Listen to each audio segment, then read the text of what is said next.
Guys, welcome to another video today, or I guess I should say tonight, because it's like 11:58 at night.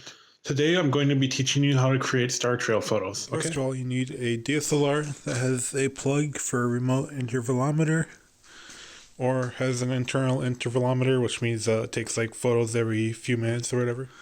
And then you need a decently sturdy tripod.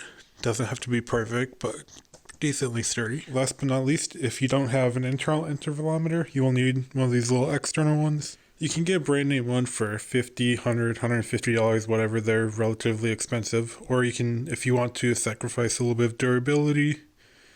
And on this one, there's no on and off switch. You can get one of these newer ones. This one was like $20 on Amazon, but they're usually around 20 to 30. You will want to have your camera in manual mode. Generally, these are the settings that I use, somewhere around here. Sometimes I'll turn my ISO up a little bit or a little bit down, or mess around with my shutter speed a little bit, but generally 30 seconds or 25 seconds, somewhere around there. Your f-stop should be around between a 4 and a 5. You want your ISO between, 400 and 1600. So what I generally do is to find a good focus point starting out, is I have my focus ring all the way to the left, and then I turn it to the right a little bit. And that's generally what I use as a good starting point.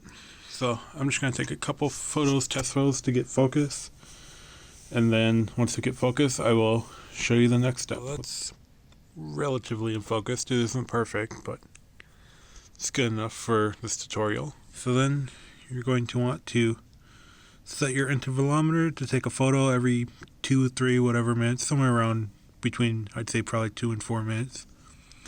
Set your number of shots to be unlimited, or as many as you can. So normally I just like to have a 5, 10, 15 second delay on the intervalometer before it starts taking photos, just so when I hit the button to start it, then the tripod has a few seconds to stop shaking and stuff from me pressing the button. Now that we got everything set, I plugged in the intervalometer. I'm going to hit start on it, and they'll start taking photos every 2 minutes for as long as you want, basically, or I guess for as long as the batteries in the camera and the SD card go for. I'm just going to leave this rig out for all night.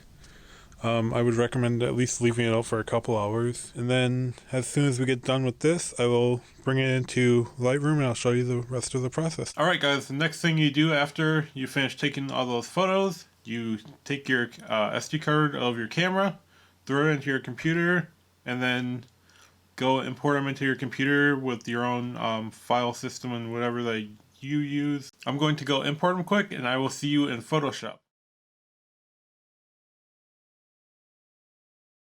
Alright, once you've got your photos imported, go open up Photoshop, and then go up to File, Scripts, Load Files into Stack. That's what you want to click on. And then hit Browse.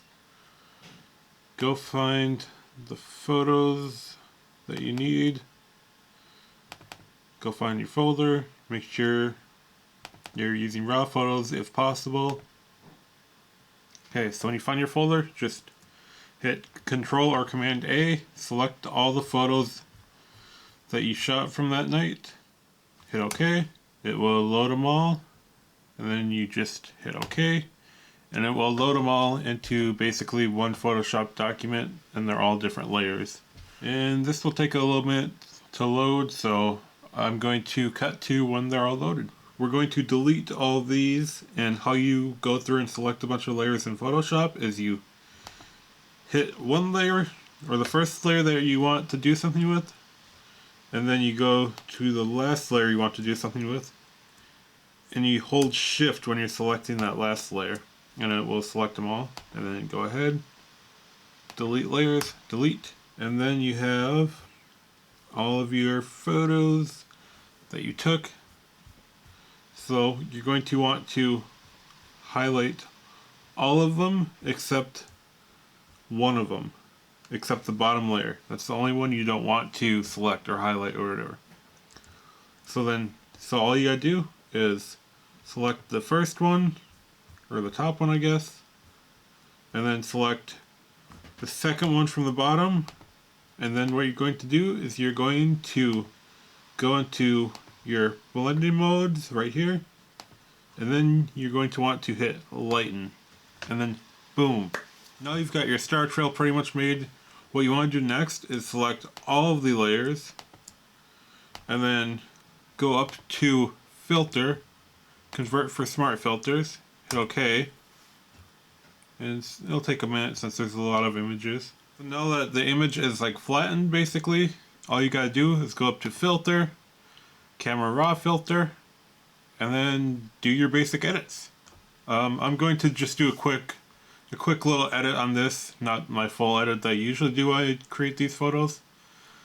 So I'm going to go do that quick and I will be back in a second. Okay, so I finished my quick little edit. It's not perfect, but you know, you get the point. That's basically all you gotta do. Now when you're done with camera raw, you just hit OK. It will do everything and do its magic, and then boom. You're pretty much done at this point. You can go through, like, add in maybe any little filters you want to add, like a high pass or something. That's pretty much all you gotta do. And yeah, it's a lot simpler than you think. It just takes a little bit of patience and a little bit of time. Thank you for watching. I will see you next time. Peace.